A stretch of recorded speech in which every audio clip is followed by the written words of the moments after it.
Hello, and welcome to the G Woman Voice of Influence series, where we spotlight women whose voice, work, and impact are shaping the future. I am Frankie Picasso, and today my guest is a woman who works at the moment where everything is about to change. Today we are celebrating Jessica Sato. She's a strategic advisor who works with experienced women at a pivotal inflection point in their work.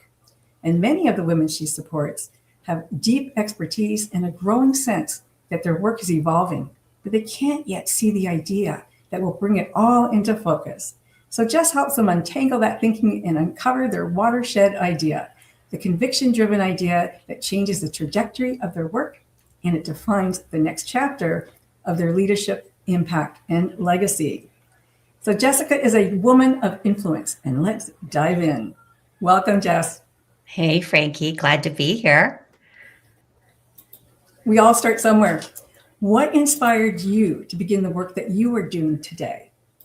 Yeah, this is such an interesting question because, in the moment, as you're making choices, you never really think that you'll end up where you are. I mean, maybe that's true for some people, but now I can look back over the sort of the through line of my whole work and see like, oh, wow, each piece was getting me here. It started, growing up in the Middle East and Egypt and really being there at a very pivotal time in my life. And that really shaped how I think about people, how I think about the world, how I like to be in the world. And then I found myself, beginning my career at the Boeing company, doing big strategic decision-making workshops, and then shifting into the leadership development world.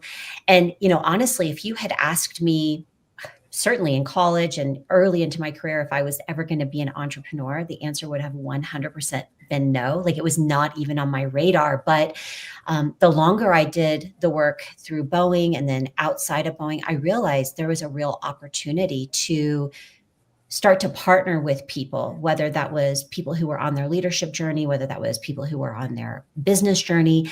And I really found that my previous experiences, that broad worldview perspective, having had a lot of strategic planning and sort of rigor in terms of the strategy of the work, really started to take a really powerful form. And so in 2012, I began my own solo consulting practice.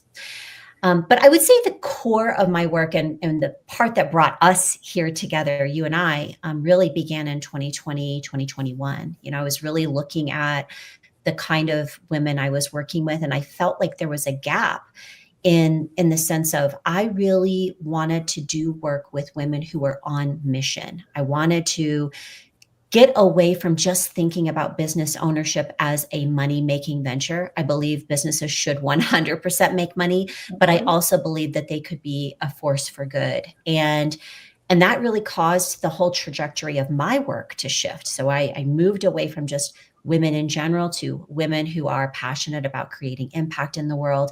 And I've been on that trajectory now for a good number of years, doing all sorts of work, working with all sorts of women who are really passionate about creating change in the world, whether that's social change, whether that's an industry shift, whether that's some other kind of narrative shift. All of that work really began, I think, back when I was, growing up and, beginning my career. So was there any one woman or mentor that helped shape who you are today, or did your experience inside a big organization like Boeing kind of shape and guide you in a lot of different women's moments today? Yeah, absolutely. Actually, about halfway into my time at Boeing, I was at Boeing for about 10 years. I had the joy and the privilege of meeting Anne Roosevelt. And she was, at the time, the vice president of global corporate citizenship. And she was so different from every other person I was working with. I was working with a lot of engineers and, strategists. And she came in seriously like a breath of fresh air. And I could see that her heart for service really was creating this differentiation around her. And I kind of got the courage to literally in an elevator, give her my elevator pitch about, being my mentor.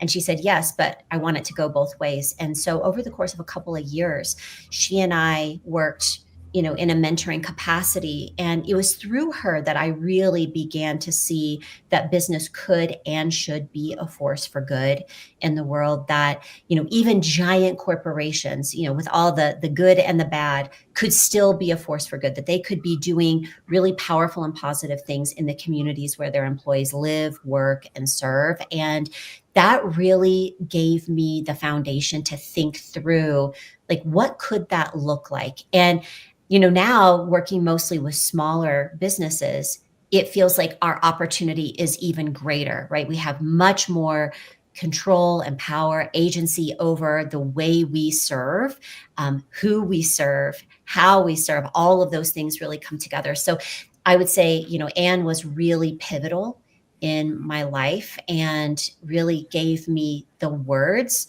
to think about. And I think began planting those seeds for me in a way that I'm not sure just a regular career would have done for me. I love hearing that. What kind of transformations do you create for the women that you serve? And what happens when a woman finally identifies with her watershed idea? What shifts for Yeah. her? Yeah. What really shifts is this deep sense of frustration that she was feeling. If you've ever been sitting at, like, sort of the intersection of knowing that your work is incomplete, like you have some deeper unfinished purpose and you can't quite grasp what that is, but you feel the weightiness of time, of circumstance really pressing down on you, this unrelenting frustration begins to build in you. And you think that you should be able to figure it out. You think that, you're a strong, capable, smart, successful person. You should be able to figure it out. And that frustration ends up building over time into in some cases, full on burnout. For me, in the times that has been the case, it has felt like just this heavy weight on my shoulders. And so the work that we're doing together, the women and I are doing together, is very much about naming what that unfinished purpose is. What is that deep conviction, and why is now the time to begin to move in that direction? That level of clarity creates such a deep sense of relief. It's like I have been able to name this thing that has been plaguing me, right? It's just sitting under the surface, almost like an itch you can't scratch. And when you finally give it a name, when you finally honor the moment for what it is and begin to shift your work, build a strategy around it to bring it to life, there is just this immense sense of relief. And then, this idea of really leaning into whatever that purpose happens to be. It's like, I'm on mission now. I know exactly what I'm doing. And so there's this deep level of confidence that comes with that too. So I think, when I think about the transformation, the practicalities, yes, you're clear on the language and the words and the strategy, but it's the feeling underneath for me. Right. And I think for the ladies that, I'm no longer walking around with this deep burden on my shoulders that I can't name, and really giving people the clarity that they need and the confidence that comes with that. So we have a comment. There's real power in supporting and aligning with women who are both purpose-driven and action-oriented. Yes. Absolutely, Dr. Lisa, Yes. for sure. And, Jess, it made me, and helping women uncover their purpose is such powerful, transformative work. It almost sounds like midlife happens too. And so it's a little bit of a professional and personal that's happening. Yeah, I think that's absolutely right. I mean, I do find, at least in my case, the vast majority of the women I'm working with are early 50s and beyond. And I think what you're speaking to is, they have had a successful life up until now. They've had a successful career. They have built a life that they love. And it's like there's this moment where all of a sudden you're sitting at this precipice. That's why I call it the watershed, because if you've ever been, in the mountains, a watershed is where the water runs down the mountain and picks one side or the other. And there comes a moment where a path is chosen. And for a lot of the women that I'm working with, that trajectory shift could be an extension of what they're doing, could be a full-on shift, but it feels deeply consequential. And it's like, I'm at this moment in my life where I'm ready to do deep legacy-oriented work, where I'm really ready to go all in on whatever it is that feels unfinished, undone, and that is still yet to be realized. And I find that most of the women who are doing this work are not quite able to name that earlier in their career or earlier in their life. It's like they've needed to have some time and experience under their belt in order to get to the place where that sense of knowing and clarity is ready to emerge. I think we're too busy earlier on with our I families and agree. everything to even Totally. think about purpose. Yeah. What would you say is your superpower as a strategist and advisor? Yeah. Oh my goodness. I don't know. I've never been able to give it a real name, but I call it warmth. And what that means is I have the ability to quickly help someone sort of disarm and be immensely vulnerable. And that is critically important in this work because, you know, being willing to share sort of that deep thing beneath the surface that maybe is unclear, maybe you don't have the words for, maybe it feels super messy in the moment, being willing to share that messiness is essential to this work. And so, whether that's through facilitation, whether that's through one-on-one sessions, I have always been able to create the space or the environment where women feel like they're safe to do that. And then to quickly hone in on what is the through line of their work. For the longest time I was calling that the big idea, but it's really what is the heartbeat of your work. And I am usually able to hone in pretty quickly on what that thing is. So it's like taking that tangled up ball in your head. A colleague of mine calls it crazy brain, taking that tangled up ball and really being able to pull the thread so that we can actually make some forward progress. I think those are my two big superpowers.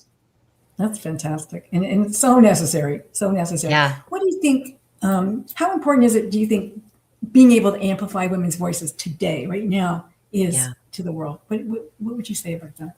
I think it's essential. There's a statistic that I quote a lot that says women reinvest up to 90% of their income into their families and their communities. And that is a critically important number because it all starts with ideas.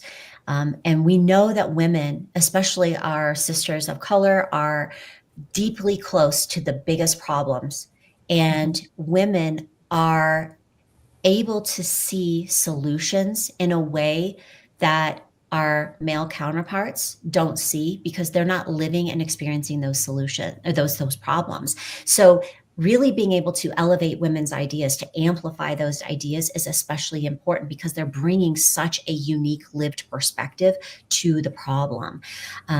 So, the more work that we can do, which is one of the reasons why I have really loved all the work that we're doing at G Women, is to create the spaces where women's voices can be amplified. When we can control the narrative, when we can really create the right channels for women to get their ideas out into the ecosystem and for other people to be a partner with them in that process. That to me is where the magic is. And I also feel like, we're really sitting at a powerful time in history where what got us to this place will not get us to a kinder, more just, more equitable world. And that means different voices are needed. And, I don't need to tell you how much, unique creative work women bring to the conversation and how powerful our solutions are. So creating spaces where we're amplifying women's voices is essential to moving forward.